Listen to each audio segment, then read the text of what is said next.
हज़रत अब्दुल्ला बिन उमर रदियल्लाहु अन्हुमा अपने वालिद हज़रत उमर फ़ारूक के साथ जंग खैबर में शरीक हुए।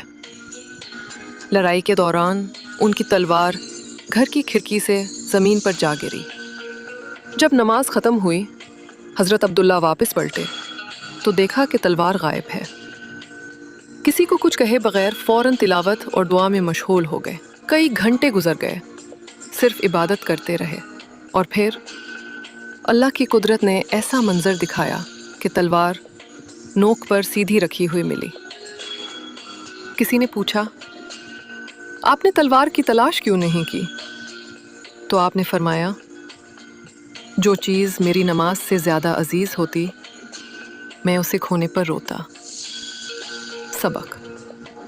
इस्लाम हमें सिखाता है कि नमाज और अल्लाह से मोहब्बत सबसे मुक़द्दम है। दुनिया की हर चीज़ उसके बाद आती है। अगर वीडियो पसंद आई हो तो लाइक करें, शेयर करें ताकि ये सबक हर दिल में उतर जाए।